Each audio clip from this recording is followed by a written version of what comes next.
ಸಂಸತ್ ಅಧಿವೇಶನ 6 ದಿನ ನಡೆದಿದೆ. ನಡೆದಿಲ್ಲ ಹಂಗೆ ನೋಡಿದ್ರೆ, ಶುರುವಾಗಿ 6 ದಿನ ಆಯಿತು. 6 ದಿನ ಅಂದಾದೊಂದಿ ಗಲಾಟೆ ಗದ್ದಲನೆ. ಏನಂದ್ರೆ ಏನೂ ಚರ್ಚೆ ಆಗಿಲ್ಲ. ಇವತ್ತು 7ನೆಯ ದಿನ. ಇವತ್ತು ಚರ್ಚೆ ಅಂತ ಒಂದು ಶುರುವಾಯಿತು. ನೆನ್ನೆನೇ ಲೋಕಸಭೆ ಸ್ಪೀಕರ್ ಓಂ ಬಿರ್ಲಾ ಅವರು ವಿಪಕ್ಷಗಳ ನಾಯಕರನ್ನು ಕರೆದು ಕೂಡಿಸಿಕೊಂಡು ಅವರ ಬೇಡಿಕೆಗಳನ್ನು ಸರ್ಕಾರಕ್ಕೆ ತಲುಪಿಸಿ ಒಂದು ಕನ್ಸೆನ್ಸಸ್ ಕ್ರಿಯೇಟ್ ಮಾಡಿದರು. ಆ ಲೆಕ್ಕಾಚಾರದ ಮೇಲೆ ಇವತ್ತು ಚರ್ಚೆ ಶುರುವಾಯಿತು. ಚರ್ಚೆ ಸರ್ಕಾರ 2024ರಲ್ಲೇ ಒಂದು ಕಾನೂನು ತಂದಿತ್ತು, ಸಾರ್ವಜನಿಕ ಪರೀಕ್ಷಾ ಅಕ್ರಮ ತಡೆ ಮಸೂದೆ ಕಾನೂನು ಆಗಿತ್ತವಾಗ. ಅದು ತುಂಬ ವೀಕ್ ಇದೆ. ಅದರಿಂದ ಕ್ವಶನ್ ಪೇಪರ್ ಲೀಕ್ನಂಥ ಪರೀಕ್ಷಾ ಅಕ್ರಮಗಳನ್ನು ನಿಲ್ಲಿಸೋದಕ್ಕಾಗ್ತಾ ಇಲ್ಲ.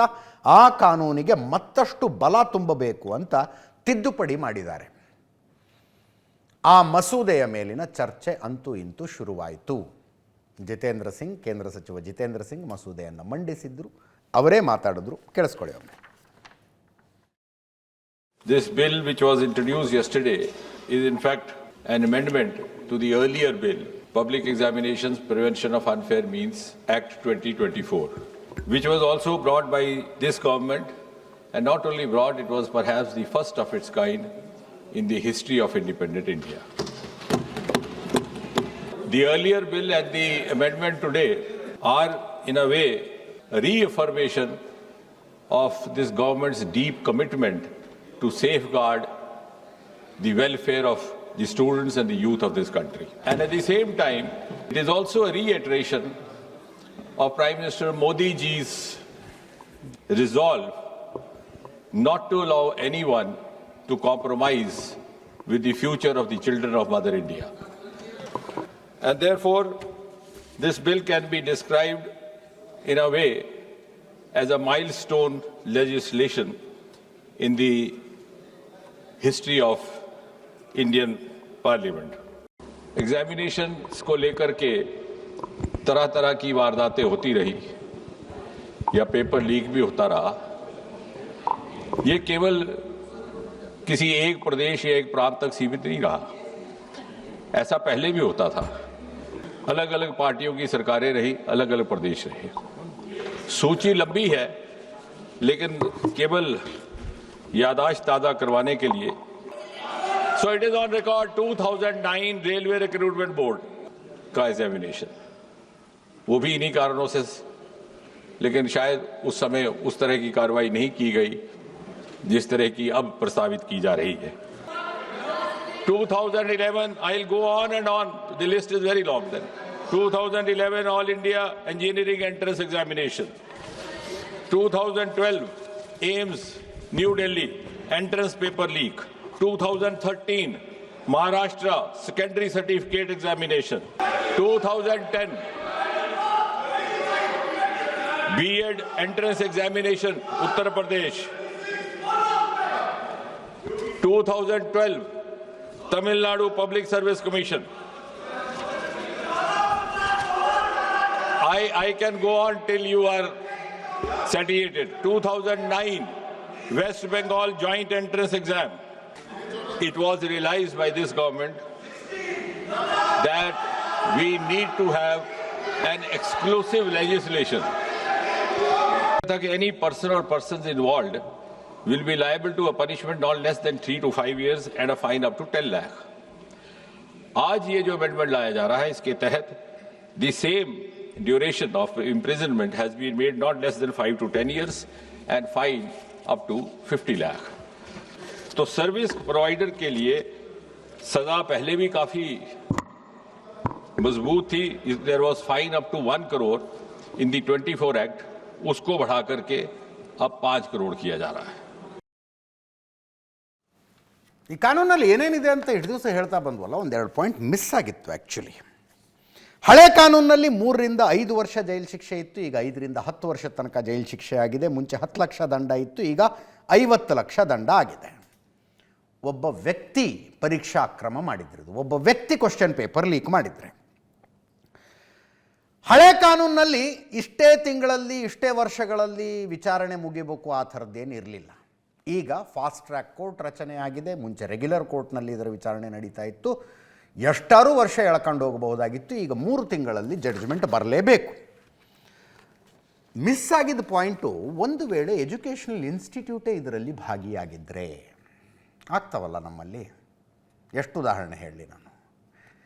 ಯಾವುದೋ ಕಾಲೇಜ್ ಇರುತ್ತೆ, ಯಾರೋ ಪ್ರಭಾವಿಯ ಕಾಲೇಜ್ ಇರುತ್ತೆ, ಕ್ವಶನ್ ಪೇಪರ್ ಕೊಟ್ಟು ಬಾಗಿಲು ಹಾಕಿ ಒಳಗೆ ಮಾಸ್ ಕಾಪಿ ಮಾಡಿಸ್ತಾರೆ.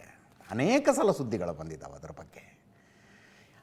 ಅದರ ಮೇಲೂ ಕ್ರಮ ಕೈಗೊಳ್ಳೋದಕ್ಕೆ ಕಾನೂನು ಇತ್ತು.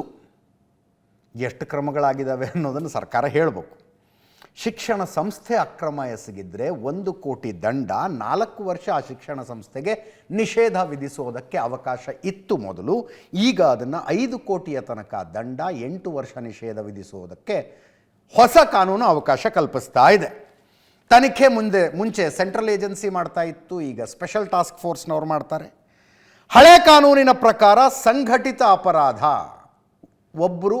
ಒಬ್ಬರಿಗಿಂತ ಹೆಚ್ಚು ಜನ ಸೇರಿಕೊಂಡು ಈ ಅಪರಾಧದಲ್ಲಿ ಭಾಗಿಯಾಗಿದ್ದರೆ 5ರಿಂದ 10 ವರ್ಷ ಶಿಕ್ಷೆ ಇತ್ತು. ಈಗ 7 ವರ್ಷ ಮಿನಿಮಮ್ ಮಾಡಿದ್ದಾರೆ. ಅಪ್ ಟು 10 ಇಯರ್ಸ್ ಶಿಕ್ಷೆ. ಮುಂಚೆ 1 ಕೋಟಿ ದಂಡ ಇತ್ತು, ಈಗ 10 ಕೋಟಿಯ ತನಕ ಅದರ ದಂಡ ಆಗಿದೆ.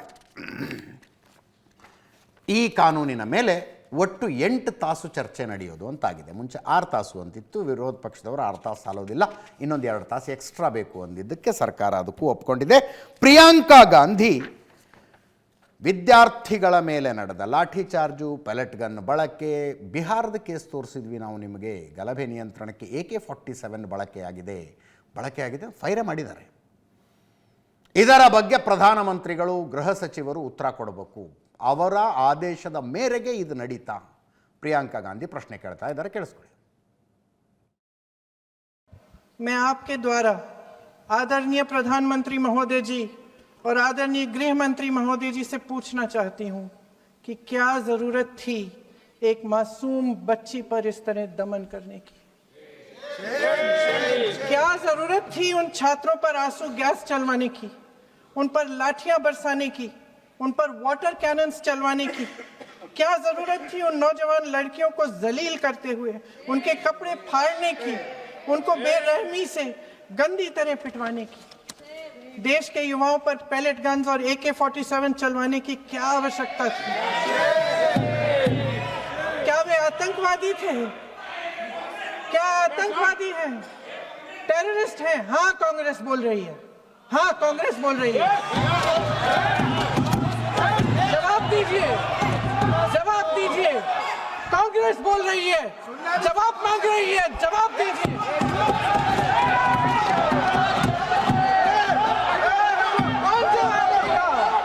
कौन जवाब देगा? गृह मंत्री जी जवाब देंगे। किसने ऑर्डर दिया? किसने ऑर्डर दिया पैलेट गन्स चलाने के लिए? किसने ऑर्डर दिया? आपके माध्यम से मैं पूछती हूं अध्यक्ष महोदय, किसने ऑर्डर दिया? प्रधानमंत्री जी ने दिया? गृह मंत्री जी ने दिया? जवाब देंगे? पूरा देश पूछ रहा है, सिर्फ कांग्रेस पार्टी नहीं पूछ रही है, पूरा देश पूछ रहा है। अध्यक्ष महोदय, देश के माता पिता पूछ रहे हैं, छात्र पूछ रहे हैं, अध्यापक पूछ रहे हैं, पूरा देश आज ये पूछ रहा है। और आपकी जिम्मेदारी बनती है कि आप इस सवाल का जवाब दें। क्यों डरते हैं आप इस देश के नौजवानों से? क्यों डरते हैं आप इस देश की बुलंद आवाज से? और उस आवाज को दबाने का हक आपको किसने दिया है? ಇನ್ನೊಂದು ವಿಷಯ, ಇವತ್ತು ಪಾರ್ಲಿಮೆಂಟ್ನಲ್ಲಿ ಜೋರು ಚರ್ಚೆ ಆಗಿದೆ, ಪಾರ್ಲಿಮೆಂಟಿನ ಒಳಗೂ ಹೊರಗೂ. ಧರ್ಮೇಂದ್ರ ಪ್ರಧಾನ್ ಅವರ ರಾಜೀನಾಮೆಯ ನಂತರ ಶಿಕ್ಷಣ ಇಲಾಖೆಯ ಹೊಣೆಗಾರಿಕೆಯನ್ನು ಪ್ರಹ್ಲಾದ ಜೋಶಿ ಅವರಿಗೆ ವಹಿಸಲಾಗಿದೆ. ಅವರು ಈ ಹಿಂದೆ ಗುಜರಾತ್ನಲ್ಲಿ ನಡೆದ Bilkis Banu rape and murder ಕೇಸ್ನಲ್ಲಿ ಆರೋಪಿಗಳ ಬಿಡುಗಡೆಯನ್ನು ಸಮರ್ಥಿಸಿದ್ರಂತೆ. ಆರೋಪಿಗಳ ಬಿಡುಗಡೆಯನ್ನು ಸಮರ್ಥನೆ ಮಾಡಿದ್ರಂತವರು. ಅದನ್ನು ಎಂಥ ಮನುಷ್ಯನಿಗೆ ಶಿಕ್ಷಣ ಇಲಾಖೆಯ ಜವಾಬ್ದಾರಿ ಕೊಟ್ರಿ ಅಂತ ವಿರೋಧ ಪಕ್ಷದವರು ಕೇಳ್ತಾ ಇರೋದು. ಪ್ರಹ್ಲಾದ್ ಜೋಶಿ ಅವರು ಭಯಂಕರ ಅಫೆಂಡ್ ಆದರು. ಇದಕ್ಕೆ ನೀವು ಸಾಕ್ಷಿ ಕೊಡಿ, ಇಲ್ಲದೇ ಇದ್ದರೆ ಮಾನನಷ್ಟ ಮೊಕದ್ದಮೆ ಕೇಸ್ ಹಾಕಬೇಕಾಗತ್ತೆ ಅಂತಂದರು. ಪ್ರಹ್ಲಾದ್ ಜೋಶಿ ಅವರ ಸಮರ್ಥನೆಗೆ ಕಿರಣ್ ರಿಜಿಜು ಬಂದರು. ಚಾರಿತ್ರ್ಯ ವಧೆ ಮಾಡೋದಕ್ಕೆ ನಿಂತ್ಕೊಂಡಿದ್ದೀರಿ ನೀವು ಅಂತ. ಆ ಒಟ್ಟಾರೆ ಗಲಾಟೆ ಏನಿತ್ತು ನೋಡಿ ಒಂದು ಸಲ. प्रधानमंत्री महोदय जी ने नया शिक्षा मंत्री चुना। एक ऐसे व्यक्ति को इस पद पर आसीन किया जिसने एक गर्भवती महिला के बलात्कारियों की रिहाई पर अपनी सहमति व्यक्त की, खुशी जताई। देश की करोड़ों लड़कियों को प्रधानमंत्री जी ने इससे क्या संदेश दिया? सर, अखबारों में है, अखबार में नहीं। अध्यक्ष महोदय जी, जो श्रीमती प्रियंका वाड्रा गांधी जी बोल रही थी, लेकिन जो अभी अभी हमारे वर्तमान नए शिक्षा मंत्री को जो उन्होंने टिप्पणी की, कैरेक्टर असैसिनेशन है एक तरीके से संसद में, और इस तरीके के भाषा हम उम्मीद नहीं करते हैं। मैं इसमें प्रहलाद जोशी जी ने भी खुद कहा है, एक तो उन्होंने प्रिया जी ने जो गलत बात कही है रिकॉर्ड पे, उसको रिकॉर्ड से हटा दिया जाए। दूसरा, इस तरह का भाषा का इस्तेमाल ना करें। सर, जो प्रहलाद जोशी जी ने बिल्किस बानो के बलात्कारियों की रिहाई पर जो बयान दिए, उसका प्रमाण मैं आपको दे दूंगी, मैं भेज दूंगी।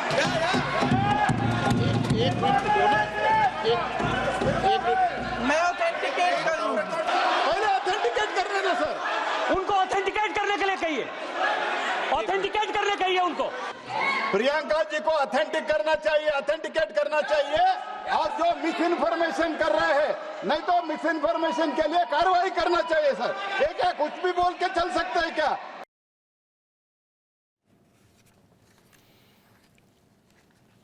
ಧರ್ಮೇಂದ್ರ ಪ್ರಧಾನ್ ಅವರು ರಾಜೀನಾಮೆ ಕೊಟ್ಟ ನಂತರ ಮೊದಲನೆಯ ಸಲ ಏನು ಪಾರ್ಲಿಮೆಂಟಿಗೆ ಬಂದ್ರಲ್ಲ, ಆವಾಗ ಬಿ ಜೆ ಪಿಯ ಸದಸ್ಯರುಗಳು ಅವರನ್ನು ಸ್ವಾಗತಿಸಿದರು, ಒಂದು ರೀತಿ ಸನ್ಮಾನಿಸುವ ರೀತಿಯಲ್ಲಿ ಸ್ವಾಗತಿಸಿದರು. ಅದಕ್ಕೆ ಪ್ರಿಯಾಂಕಾ ಗಾಂಧಿ ಅವರ ಅಬ್ಜೆಕ್ಷನ್ ಅಂದಂಗೆ ಈ ಬಿಲ್ಕಿಸ್ ಬಾನು ಅತ್ಯಾಚಾರಿಗಳ ಬಿಡುಗಡೆಯನ್ನು ಸಮರ್ಥಿಸಿದ್ದಕ್ಕೆ ರಾಹುಲ್ ಗಾಂಧಿ ಅವರು ಮಾತಾಡಿದ್ದಾರೆ. ಅದನ್ನೊಂದು ಸಲ ಕೇಳಿಸ್ಕೊಳ್ಳಿ. After all these young people were protesting about the education system, And so many girls, and so many girls are protesting, they've been beaten, they've been thrashed.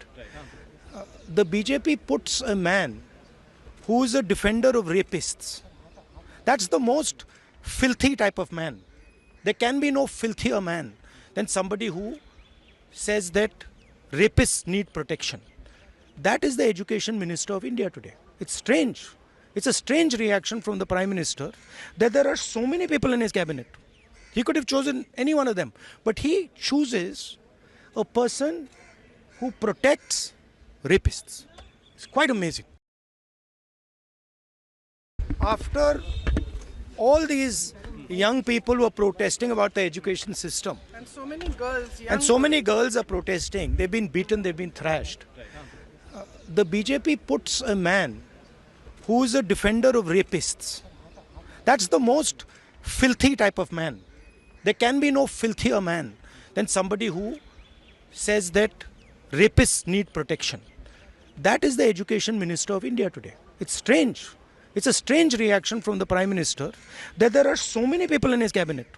He could have chosen any one of them, but he chooses a person who protects rapists. It's quite amazing. Filthy man ಅಂದರು ರಾಹುಲ್ ಗಾಂಧಿ ಅವರು. ಅಸಹ್ಯ ಕೊಳಕು ಮನುಷ್ಯ ಅಂತ ಅರ್ಥ ಅದರದ್ದು. ಅವರು specific sentence ಬಳಸ್ತಾರೆ. ಪ್ರಹ್ಲಾದ್ ಜೋಶಿ ಅವರು ರೇಪಿಸ್ಟ್ಸ್ ನೀಡ್ ಪ್ರೊಟೆಕ್ಷನ್ ಅಂತ ಹೇಳಿದರು ಅಂತ. ಅತ್ಯಾಚಾರಿಗಳಿಗೆ ರಕ್ಷಣೆಯ ಅವಶ್ಯಕತೆ ಇದೆ ಅಂತ ಪ್ರಹ್ಲಾದ್ ಜೋಶಿ ಅವರು ಹೇಳಿದರು ಅಂತ ರಾಹುಲ್ ಗಾಂಧಿ ಹೇಳೋದು. ನಾವು ಹುಡುಕಿದ್ವಿ ಪ್ರಹ್ಲಾದ್ ಜೋಶಿ ಅವರು ಆ ಥರದ್ದು ಯಾವ ಹೇಳಿಕೆ ಇದೆ ಅಂತ. ಇಂಡಿಯನ್ ಎಕ್ಸ್‌ಪ್ರೆಸ್ನವರು ಬಿಲ್ಕಿಸ್ ಬಾನು ಅತ್ಯಾಚಾರ ಪ್ರಕರಣದ ಆರೋಪಿಗಳ ಬಿಡುಗಡೆಯ ಬಗ್ಗೆ ಪ್ರತಿಕ್ರಿಯೆ ಕೇಳೋದಕ್ಕೆ ಫೋನ್ ಮಾಡಿದ್ರಂತೆ ಪ್ರಹ್ಲಾದ್ ಜೋಶಿ ಅವರಿಗೆ. ಇದರಲ್ಲಿರೋದಿದು. ಈ ಬಿಡುಗಡೆ 2002ರ ಬಿಲ್ಕಿಸ್ ಬಾನು ಗ್ಯಾಂಗ್ ರೇಪ್ ಕೇಸ್ನಲ್ಲಿ 11 ಜನ ಆರೋಪಿಗಳು ಅವಧಿಪೂರ್ವ ಬಿಡುಗಡೆಗೊಂಡಿದ್ದಾರೆ. ಇದರ ಬಗ್ಗೆ ತಮ್ಮ ಅಭಿಪ್ರಾಯ ಏನು ಅಂತ ಕೇಳಿದಾಗ ಆ್ಯಸ್ ಪರ್ ಲೀಗಲ್ ಪ್ರಾವಿಷನ್ ಅಂತ ಹೇಳಿದ್ರಂತವ್ರು. As per legal provision. ಕಾನೂನಿನಲ್ಲಿರುವ ಅವಕಾಶಗಳ ಪ್ರಕಾರ ಬಿಡುಗಡೆಯಾಗಿರುತ್ತೆ ಅಂತ ಪ್ರಹ್ಲಾದ್ ಜೋಶಿ ಅವರು ಹೇಳಿದ್ರಂತೆ. ರಾಹುಲ್ ಗಾಂಧಿ ಅವರು ಹೇಳಿದ್ರು ರೇಪಿಸ್ಟ್ ನೀಡ್ಸ್ ಪ್ರೊಟೆಕ್ಷನ್ ಅಂತ ಪ್ರಹ್ಲಾದ್ ಜೋಶಿ ಅವರು ಹೇಳಿದ್ರಂತ. ಪ್ರಹ್ಲಾದ್ ಜೋಶಿ ಅವರು ಮಾನನಷ್ಟ ಮೊಕದ್ದಮೆಯ ಎಚ್ಚರಿಕೆಯನ್ನು ಕೊಟ್ಟಿದ್ದಾರೆ. ಆಗಲೇ ಹೇಳ್ತಾ ಇದ್ದೆ ನಾನು, ಧರ್ಮೇಂದ್ರ ಪ್ರಧಾನ್ ಅವರನ್ನು ಸ್ವಾಗತಿಸಿದ ರೀತಿಯ ಬಗ್ಗೆ ಪ್ರಿಯಾಂಕಾ ಗಾಂಧಿಯವರ ಅಬ್ಜೆಕ್ಷನ್. ಸನ್ಮಾನಿಸುವ ರೀತಿಯಲ್ಲಿ ಸ್ವಾಗತಿಸಿದರು ಅವರನ್ನು BJP सदस्यरुಗಳು. ಕೇಳಿಸ್ಕೊಳ್ಳಿ. आपको नहीं लगता कि शर्मनाक है किन परिस्थितियों ने इन्होंने इस्तीफा दिया और फिर उनका यहाँ पे स्वागत हो रहा है जैसे कोई सुपरस्टार का आगमन हो रहा है? इस सरकार में कोई विश्वास नहीं कर सकता. आज भी स्टूडेंट्स को परेशान किया जा रहा है. मैंने देखा कुछ इंस्टाग्राम के हैंडल जिसमें लड़कियों की फोटो चिपका रहे, मतलब पोस्ट किए हुए और कहा है कि इन लोगों ने ऐसा ऐसा किया. ये क्या बात है? या तो आप बातचीत कर रहे हैं या आप इस समस्या को सुलझाना चाहते हैं या फिर सब स्टूडेंट्स के आप पीछे पड़े हुए हैं और आप उनको दबाना चाहते हैं अभी भी.